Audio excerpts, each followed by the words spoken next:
Hi, welcome to Neurodiversity, the social model of disability and inclusion of autistic people. This presentation is on behalf of North Central Washington Library on neurodiversity. We'll get started now. So my first name is Christina Marie, but you can call me CM. I love psychology, anthropology, true crime stories, and learning American Sign Language, or ASL. As a matter of fact, you'll see my little cartoon avatar over on the right-hand side. She's got pink hair, just like me. She has sunglasses on top of her head, just like I always do. And her hand is making the sign for I love you in American Sign Language.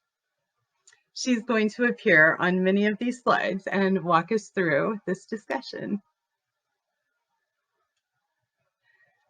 So I'm in my late 40s, a full-time university student, and I'm the parent of 8. I have 3 allergy-friendly dogs, and I love coffee. I could drink it by the gallons. And I'm also autistic. Does that surprise you? What does that mean exactly? Well, according to the Diagnostic and Statistical Manual on Mental Disorders, or the DSM-5, autism is a neurodevelopmental condition characterized by social and communication differences, repetitive restricted behaviors and interests, and differences in sensory experiences. So autistic people may interpret social interactions differently. We may have different communication methods or different communication styles. Uh, we may communicate more directly, or we may use alternative forms of communication that other people might not use rather than just speaking. We also frequently engage in repetitive behaviors, which we call STIMs, or self-stimulatory behavior. And you might have seen that in the form of hand flapping or rocking back and forth. I frequently sit on my fitness ball and I bounce. That's a really great way to get some great sensory input. We may also have restricted interests or very narrow focuses. For me, my interests really lie strongly in psychology, anthropology, and American Sign Language. I'm very fortunate to be able to study all 3. And we may have differences in sensory experiences. So some of us might be more sensory aversive, and some of us might be more sensory seeking. For example, the sunglasses on top of my head might not do me much good in blocking out light, but what they do provide is a little bit of weight on top of my head. It helps me to feel grounded, and it helps me to self-soothe just to have a little bit of extra weight on top of my head. Sometimes it's not sunglasses, sometimes I wear a hat, but I always have something on top of my head. Um, we also frequently will be really, really sensitive to sounds that other people might not notice, like the sound of air conditioning in a room or the hum of electronics. We're frequently sensitive to the buzzing and flickering of fluorescent lights, even if other people can't hear or see those differences. So the world can be extraordinarily intense for autistic people, and that's why many of us develop coping mechanisms like self-stimulatory behaviors. Those actually help us to create sensory input that helps us to block out external sensory input so that we don't get overwhelmed. It's a form of self-regulation. So let's see how much you actually know so far about autism. Maybe I'm the first autistic person to address you or to speak with you, or maybe you know a lot about autism. Maybe you have autistic family members, or maybe you don't know much at all. That's okay. There are no grades on this quiz, but it is true or false. So let's just see what you know already. And don't think too much about it. Just go with the first answer that comes into your head. All right, here we go. So, true or false? Autism is a children's disorder. Well, that one's false. Autism is often diagnosed in childhood, but it's part of an individual's neurology their entire lives. How about this one? Autism really only affects males. Is that one true or false? Well, to tell a secret, I'm not a male, and here I am talking to you. So that one is false. Autism affects all genders, although historical research has been focused pretty strongly on males. So as a result, non-males are at greater risk of being overlooked for identification or misdiagnosed. How about this one? Autistic people don't speak, or they only repeat phrases they hear. Well, that one's false too. Some autistic people are non-speaking. Some people speculate that's as much as a third of us, while others speak full-time or part-time.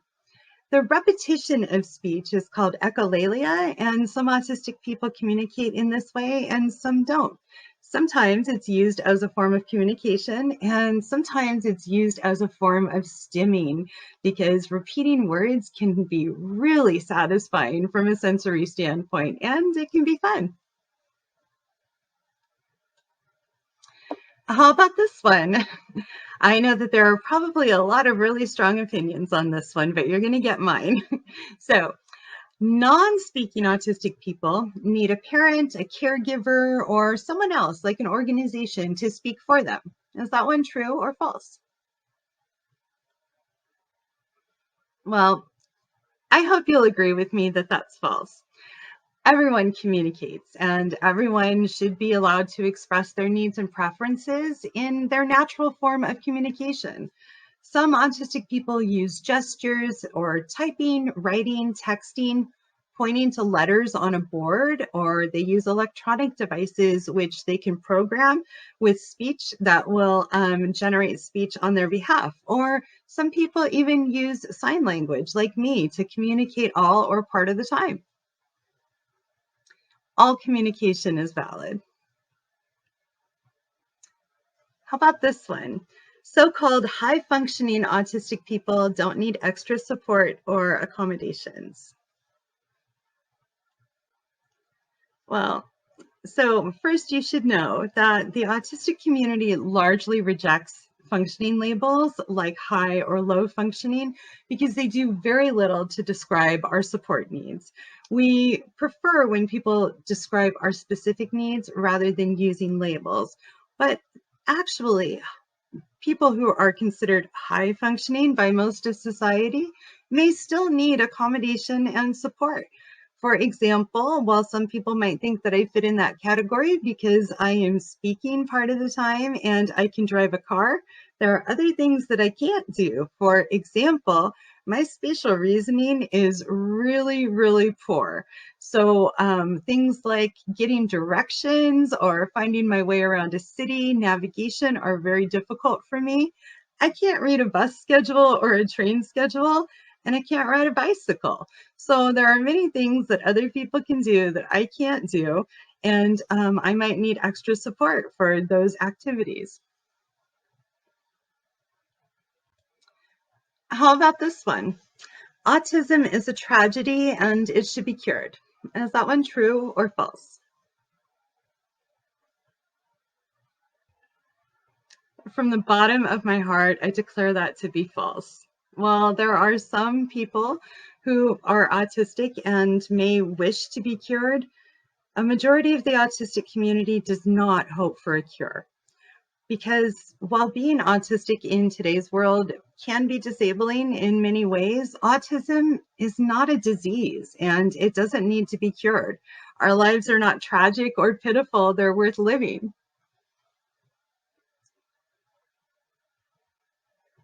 Autism is a form of neurodiversity. So, what does that mean?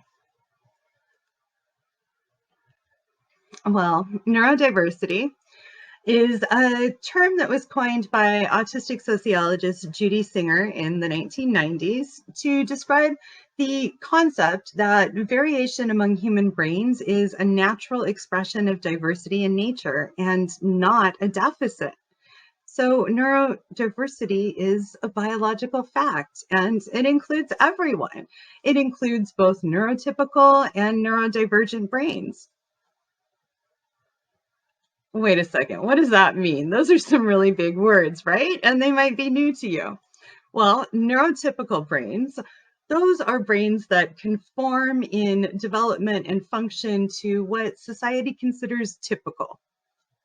And neurodivergent brains, they diverge in some way from what society considers typical, either in the way that they are developed or the way that they function. And it's important here to note that the term neurodivergent was coined by multiply neurodivergent activist Cassiana Asasimas in 2000. There are many types of neurodivergence, and some of them are congenital, we're born with them, and some of them can be acquired. So, for example, autism, dyslexia, um, things like many forms of epilepsy, those are often congenital. And and attention deficit hyperactivity disorder is another one that would be congenital. Some can be acquired, like post-traumatic stress disorder, sometimes anxiety and panic disorders. Bipolar disorder can be congenital, and depression can be congenital, but there are many, many other types of neurodivergence. It's going to include any type of brain that just doesn't fit with what society thinks is typical in development or function. Well, while we're talking about society, let's talk about how we view and how we consider disability. We have, largely and broadly, the medical model of disability and the social model of disability. The medical model is focused really on the idea that disability is a deficit in the mind or the body. And to be disabled is to be broken or flawed in some way. And the focus is definitely on medical intervention to cure or treat the perceived cause of this disability. So that's the medical model of disability. Well, many of us in the autistic community embrace the social model of disability, and many disabled self-advocates also prefer the social model of disability. And what that includes is the thought that disability is more caused by barriers that are imposed upon us by society. They might be physical barriers, communication barriers. They might take the form of stigma and discrimination.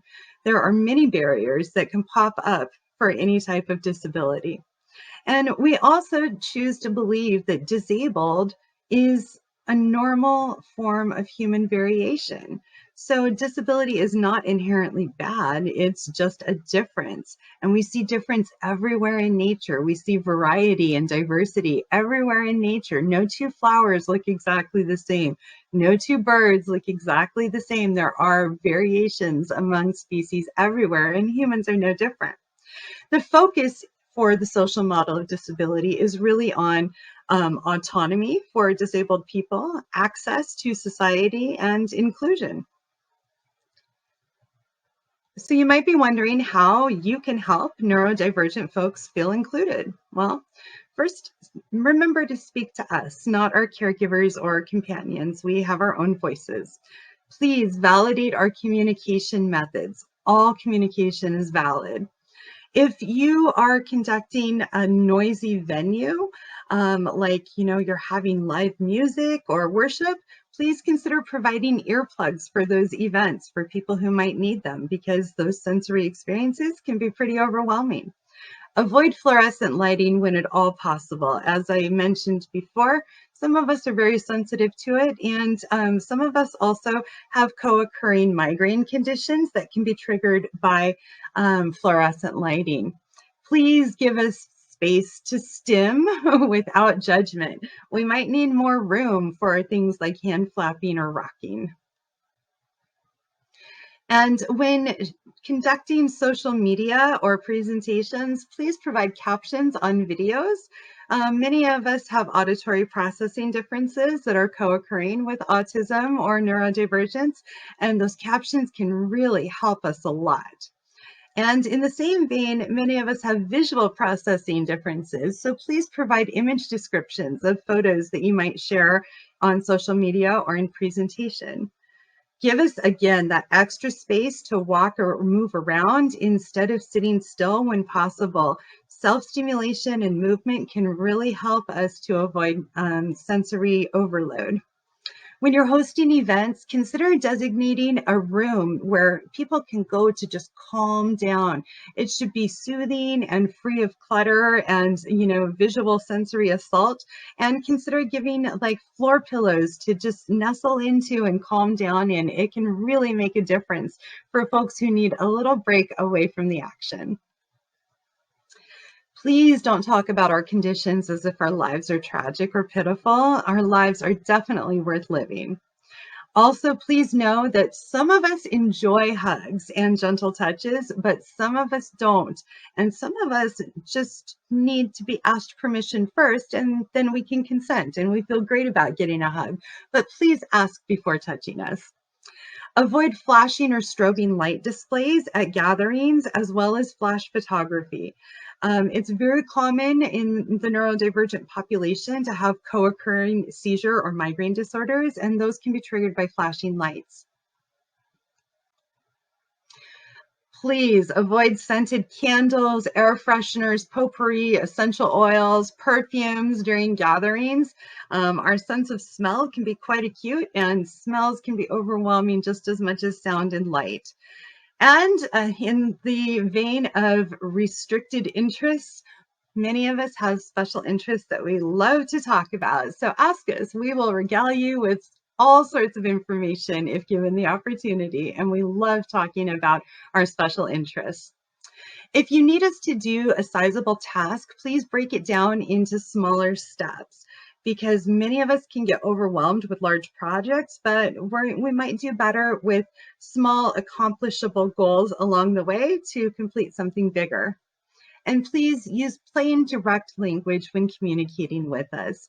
As I mentioned, many autistic people prefer and use direct language, and it's really helpful when we get that same language in return. We might not always pick up on nuance or suggestion or innuendo. We're not really great at reading between the lines sometimes, so please be direct with us. And finally, please support organizations made for us and by us. And please use our preferred imagery to show that support. So what does that mean? Well, please know that the blue puzzle piece is not supported by the autistic community to signify autism support.